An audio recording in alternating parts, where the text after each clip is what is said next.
जय हिंद दोस्तों, UP classes में आपका स्वागत है। आज हम लोग जो इसके पहले इलॉन्गेशन के बारे में हमने पढ़ा था, उस पर इलॉन्गेशन से रिलेटेड आज हम एक न्यूमेरिकल लेकर आए हैं। जो न्यूमेरिकल आपके सामने है, इसको अच्छे तरीके से सॉल्व करेंगे, एक एक चीज को जानेंगे कि क्या क्या कैसे होता है। तो मैं सबसे पहले आप लोगों को न्यूमेरिकल करने की टिप्स बता रहा हूँ। न्यूमेरिकल जब कभी भी हम लोग करने जाते हैं तो सबसे पहले हमें क्या करना चाहिए, तो मैं बताऊं तो सबसे पहले अगर हम लोग न्यूमेरिकल करने जाते हैं तो उस स्थिति में हमें जो चीजें हमें दी गई होती हैं उनको लिख लेते हैं। मतलब कि जो न्यूमेरिक वैल्यू जो हमें दी गई होती हैं उन वैल्यू को लिख लेते हैं और उसके बाद यूनिट को देख लेते हैं कि हमारी यूनिट कैसी है, किस यूनिट में हमें करना है, किस यूनिट में नहीं करना। इतनी सारी चीजें देखने के बाद, नोट करने के बाद हमें तब फोकस करना होता है कि हमारा सवाल किस चीज पर है।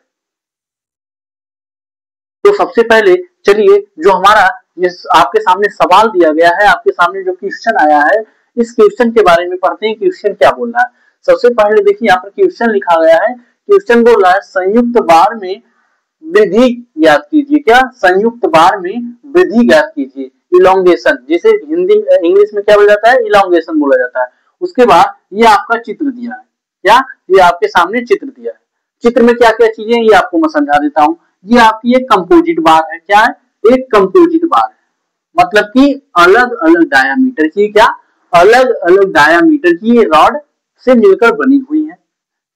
अलग अलग डायामीटर की रॉड है, जिसमें पहला जो डायामीटर, पहली रॉड है उसका डायामीटर कितना है, 30 mm है। ये कितना है आपका 30 mm है। सेकेंड का 20 mm है और थर्ड जो यहाँ पर दी गई है उसका कितना mm है, 10 mm है। उसके बाद पहले की लंबाई 200 mm है, दूसरे की लंबाई कितनी है, दूसरे की लंबाई 200 mm है और तीसरे की लंबाई 150 mm। उसके बाद दोनों तरफ क्या, दोनों तरफ 30 किलो न्यूटन का बल लग रहा है। कितने का बल लग रहा है, 30 किलो न्यूटन का बल यहाँ पर लग रहा है। कितने का बल यहाँ पर लग रहा है, 30 किलो न्यूटन का बल इधर से भी लग रहा है और 30 किलो न्यूटन का बल इधर से भी लग रहा है। तो सबसे पहले क्या करेंगे, सबसे पहले मैं बताया यूनिट कन्वर्जन। क्या? Unit conversion. तो यूनिट कन्वर्जन में मतलब जो हमें दिया गया उसको लिखेंगे। और यहाँ पर क्या दिया है, जो आपका प्रत्यास्था मापांक होता है, ई होता है, वो आपका यहाँ पर दिया है। तो ई किसमें दिया, किलो न्यूटन पर mm स्क्वायर में। तो जब किलो न्यूटन पर mm स्क्वायर में दिया है तो हम इसको किसमें बदलेंगे, न्यूटन पर mm स्क्वायर में। क्या? कहां पर, न्यूटन पर mm स्क्वायर में इसको बदल लेते हैं। 100 इंटू 10 की पावर 3 न्यूटन पर mm स्क्वायर, तो हो जाएगा 1 इंटू, क्या हो जाएगा, 1 इंटू 10 की पावर 5 न्यूटन पर mm स्क्वायर। ये आपका ई कितना आ गया, 1 इंटू 10 की पावर 5 न्यूटन पर mm स्क्वायर। हमारा क्या आ गया, हमारा ई का मान आ गया। उसमें हमें इसके बाद फोर्स दिया है। क्या? फोर्स हमें दिया है। फोर्स कितना है, तो यहाँ पर हम देखेंगे कि हमारा जो फोर्स है, फोर्स दिया है वह 30 किलो न्यूटन। जब ये भी किलो, यहाँ किलो न्यूटन पर mm स्क्वायर में था, इसको न्यूटन पर mm स्क्वायर में बदले, तो हम लोग इसको भी क्या कर रहे हैं, न्यूटन में बदलेंगे। तो न्यूटन में बदलेंगे तो कितना हो जाएगा, 30 इंटू 10 की पावर 3 न्यूटन। तो ये हो जाएगा 3 इंटू 10 की पावर 4 न्यूटन आपका ये आ जाएगा। उसके बाद अब हम क्या करेंगे, जो हमारा ये डायामीटर दिया हुआ है, क्या डायामीटर दिया गया है, लंबाई दी गई, उनको डिनोट करेंगे। तो जो पहला वाला है, पहला डायामीटर है, इसमें इसको किससे डिनोट करेंगे हम लोग, D1 से डिनोट करेंगे। क्या? D1 हमारा कितना है, D1 हमारा 30 mm है। उसके बाद L1 हमारी, इसकी लंबाई कितनी है, 200 mm है। कितनी है, 200 mm है। और सेकंड हमारा जो है, सेकंड में क्या है, ये इसके डायामीटर कितना है, D2 ये कितना है, ये यहां से यहां तक D2 कितना है, 20 mm है। 20 mm है हमारा। उसके बाद जो हमारा ये तीसरा है, तो इसके बाद इसकी लंबाई L2 कितनी है, इसकी लंबाई 200 mm ये भी है, कितनी है, 200 mm। 200 mm। और ये हमारा कितना है, इसकी डायामीटर कितना है, D3 हमारा कितना है, 10 mm कितना है, और इसकी लंबाई कितनी है, L3 इसकी लंबाई जो यहाँ से यहाँ तक इसकी लंबाई कितनी है, 150 mm है,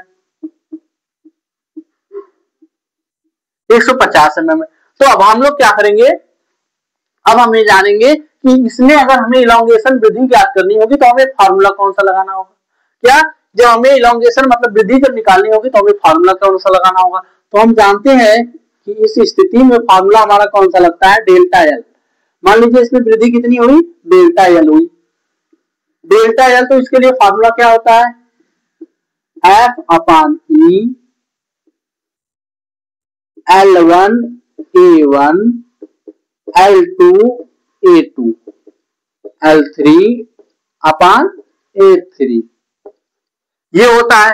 तो हमारे पास इसमें कौन कौन सी चीजें ज्ञात है, हमारे पास यफ का मान ज्ञात है, हमारे पास जो यफ का मान हमें ई का मान हमें ज्ञात है, सेकंड मान यफ का मान हमें ज्ञात है, और थर्ड क्या है, थर्ड हमारी जो लंबाई है क्या, L1 L2 एंड L3, क्या L1 L2 L3। तो L1 L2 L3 हमें तीनों चीजें यहाँ पर पता चल। अब हमें क्या एरिया निकालना है, एरिया निकालना है। जब हमारी छड़ क्या, जब हमारी छड़ बेलन के आकार की होगी, कैसी होगी, हमारी छड़ कुछ इस प्रकार की है तो इसका एरिया क्या होता है, इसका एरिया क्या होता है, हम इसका करके A1 A2 A3 करके इनका क्षेत्रफल निकाल देते हैं, क्या क्रॉस सेक्शनल इनकी एरिया निकाल देते हैं, इसकी एरिया क्या होती है। तो यहाँ पर जब एरिया निकालेंगे तो हम लोग लिखेंगे A1 मतलब जब पहले की एरिया निकालेंगे तो A1 हो जाएगा। अब क्षेत्रफल क्या होता है, अगर यहाँ पर क्या, अगर इनकी मतलब त्रिज्या दी रहती तो हम लोग क्या लगाते, पाई आर स्क्वायर, क्या लगाते, पाई आर स्क्वायर लगाते। लेकिन यहाँ पर हमारा क्या दिया है, हमारा डायमीटर दिया तो हम लोग डायरेक्ट लगा देते हैं पाई डी स्क्वायर अपान 4, क्या पाई डी स्क्वायर अपान 4 हम लोग लगा देते हैं। क्या करते हैं, पाई डी स्क्वायर अपान 4, तो यहाँ पर डी नहीं D1 हो जाएगा, पहले के लिए कर रहे हैं, जब हम लोग पहले के लिए कर रहे हैं तो क्या हो जाएगा पाई। अब यहाँ पर डायमीटर क्या है, डायमीटर आपका है 30 mm स्क्वायर अपान 4। इसका कैलकुलेशन अभी नहीं करेंगे क्योंकि इसका कैलकुलेशन हमें साइंटिफिक कैलकुलेटर की जरूरत, इसके लिए हमें क्या मिलता है, साइंटिफिक कैलकुलेटर मिलता है। तो अभी हम इसका कैलकुलेशन इसकी सहायता से अच्छे तरीके से करेंगे। तो अब आगे क्या होगा, आगे हम A2 के लिए निकाल लेते हैं, मतलब दूसरे का जो हमारा दूसरा बार इसका क्रॉस सेक्शनल एरिया क्या हो जाएगी, तो इसका क्या हो जाएगा पाई D2 का स्क्वायर अपान 4। तो पाई क्या, पाई और D2 यहाँ पर कितना है, D2 20 है, 20 का स्क्वायर अपान 4 आ जाएगा। उसके बाद जो हमारा थर्ड है A3, A3 क्या हो जाएगा, पाई D3 का स्क्वायर अपान 4। तो जो हमारा पाई है, पाई तो यहां लिख देंगे, और हमारा D3 क्या हो जाएगा, D3 हमारा 10 mm दिया गया है, तो 10 की पावर में 2 अपान 4। उसके बाद क्या हो जाएगा, इक्वल लिख देंगे। अब हम इक्वल करके एक एक करके साइंटिफिक कैलकुलेटर की सहायता से इनको निकाल देते हैं। तो मैं आपके सामने अब मैं क्या साइंटिफिक कैलकुलेटर का यूज करूंगा। साइंटिफिक कैलकुलेटर से यूज करने के लिए देखिए यहाँ पर हम जो पाई का मान 22/7 रख करके हम लोग जो इसमें पाई का मान दिया गया है, शिफ्ट दबा के जहां पर पाई का मान दिया गया है वैसे हम लोग पाई का मान यहाँ पर नोट करते हैं। तो मैं यहाँ पर इसकी एक एक करके कैलकुलेशन करता हूं। जो फर्स्ट है, फर्स्ट में आपका आ जाएगा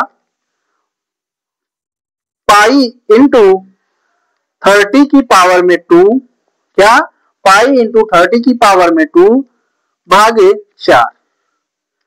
आंसर कितना आ जाएगा, 706। कितना आ जाएगा आपका, आपका आंसर आ जाएगा, इसका आ जाएगा 706.85। ये किसमें आएगा, mm स्क्वायर में। किसमें आएगा, mm स्क्वायर में, क्योंकि ये जो इसका क्या जो इसकी डायामीटर था वो mm में था ना, तो ये आ जाएगा mm स्क्वायर में। उसके बाद जो हमारा सेकेंड हम निकालेंगे, हम सेकेंड निकालेंगे, सेकेंड हमारा क्या हो जाएगा, पाई इंटू 20 की पावर में 2 भागे 4। ये हमारा क्या आ जाएगा, 314.15 mm स्क्वायर। उसके बाद हमारा जो थर्ड है, थर्ड हम इसको निकालेंगे। थर्ड हमारा क्या हो जाएगा, पाई इंटू 10 की पावर 2 भागे 4। कितना आ जाएगा हमारा 78 क्या 78.53 mm² में आ जाएगा। क्या mm² में। अब हमारा क्या हुआ, अब हमारा क्षेत्रफल निकल गया। क्या अब हमें जो जो चीज इस फार्मूले में लगाने के लिए चाहिए वो सारी चीजें हमें निकल गई। क्या ई का मान निकल गया हमारा, यहाँ पर ई है, ई का मान निकल गया। यफ है, यफ का मान हमें निकल गया यहाँ पर। उसके बाद L1 है, L1 का मान यहाँ ज्ञात है। L2 है, L2 का मान ज्ञात है। L3 है, L3 का मान ज्ञात है। उसके बाद A1 है, A1 का मान ज्ञात हो गया। A2 का मान ज्ञात हो गया, A3 का मान हो गया, तीनों का ज्ञात हो गया।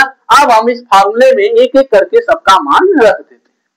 तो हम करके अब हमारा यफ का मान क्या है, यफ का मान 3 इंटू 10⁴ अपान ई का मान क्या है 1 इंटू 10⁵। कोष्टक में हमारा क्या हो जाएगा, हमारा कोष्टक में L1 का मान क्या दिया है, L1 का मान दिया है 200 अपान A1 का मान क्या दिया है, A1 का मान 706.85 प्लस अब हमें क्या L2 का मान हमें क्या दिया 200 बटा A1 A2 का मान क्या दिया 314.15 क्या दिया है 314.15 दिया है। उसके बाद थर्ड हमारा क्या, इसके बाद थर्ड में हमें क्या L3 का मान कितना दिया 150। उसके बाद L3 के बाद 150 आ गया। अब A3 हमारा क्या है, A3 हमारा है 78.53 कितना है 78.53। अब हमने इतना इसको अच्छे से करके लिख लिया। अब हम लोग क्या करेंगे, अब हम लोग इसका मान निकालेंगे, इसका मान निकालेंगे, इसका मान निकालेंगे। तो मैं क्या करता हूं, अब मैं कैलकुलेटर लेता हूं, क्या करता हूं कैलकुलेटर लेता हूं, एक एक का मान कोष्टक लगाते हुए निकालेंगे। अगर हम लोग कोष्टक नहीं लगाएंगे तो हमें क्या इस स्थिति में जो कैलकुलेटर से करते हैं उसमें गलत भी आ सकता है। तो कोष्टक लगा करके एक एक का मान अच्छे तरीके से लगाएंगे। तो सबसे पहले कोष्टक हो गया, फिर 200 भागे 706.85 कोष्टक बंद प्लस सेकंड में क्या है कोष्टक 200 भागे 314.15 कोष्टक बंद प्लस कोष्टक 150 भागे 78.53 कोष्टक बंद। इतना करने के बाद हमारा आ रहा है 2 दशमलव क्या हमारा आ रहा है, हमारा अब एक चीज हम लोग यहां से करते हैं, यहां से ये जो हमारे 4 हैं 4 से यहां पर 4 कट जाएंगे तो यहाँ 1 बच जाएगा। तो यहाँ पर क्या हो जाएगा 3/10 कोष्टक में हमारा ये करने के बाद हमारा कितना आ रहा है 2.8296 आ रहा है। तो हम लोग 2 ही अंक तक ले रहे हैं। तो यहां तक हम लेंगे 2.82 यहां तक हम लोग लेंगे। उसके बाद हम लोग क्या करेंगे, ये भाग देंगे 10 से तो 0.3 हो जाएगा और ये कोष्टक वाले को ऐसे लिख सकते हैं 82। अब ये किस में आएगा, ये लंबाई किस में आएगी mm में आएगी, किस में आएगी mm में। अब इसका भी मल्टीप्लाई हम लोग क्या कर लेते हैं, क्या करते हैं इसका भी मल्टीप्लाई हम लोग कर लेते हैं, मल्टीप्लाई करके निकालते हैं, देखिए क्या आता है। तो हम लोग 0.3 इंटू 2.82 आ जाएगा आपका 0.846 mm। तो इसको क्या लिख सकते हैं 0.85 mm। ये हमारा फाइनल आंसर आ जाएगा। अब मैं इसको एक बार और समझा देता हूं कि ये हमारा कैसे आया। सबसे पहले मैं बताया कि कोई भी क्वेश्चन करने जाते हैं तो उसको देखते हैं, उसमें यूनिट देखते हैं कि यूनिट कौन कौन सी दी गई, उस यूनिट को सबसे पहले सेव करते हैं सब में। तो यहाँ पर मैं क्या पाया कि मैं देखा कि यहाँ पर एक कंपोजिट बार है, इस कंपोजिट बार में क्या हो रहा है कि 3 कंपोजिट मतलब 3 छड़े हैं जो जिनके डायामीटर अलग अलग है, क्या जिनके डायामीटर अलग अलग है, वे आपस में जुड़ी हुई है, क्या हुई है जुड़ी हुई, संबद्ध है एक दूसरे से। जब ये जुड़ी हुई है तो एक एंड पर 30 किलो न्यूटन का बल और दूसरे एंड पर भी 30 किलो न्यूटन का बल लग रहा है। कितना? एक एंड पर 30 किलो न्यूटन का बल, दूसरे एंड पर भी 30 किलो न्यूटन का बल लग रहा है। उसके बाद जो पहली जो यहाँ पर छड़ है जिसका डायामीटर 30 mm है और उसकी लंबाई 200 mm। उसके बाद दूसरी इसी में है जिसका डायामीटर 20 mm है, उसकी भी लंबाई कितना है? 200 mm है। उसके बाद तीसरे का डायामीटर 10 mm है और इसकी जो लंबाई है 150 है। तो और यहाँ पर E का मान दिया है 100 किलो न्यूटन पर mm स्क्वायर।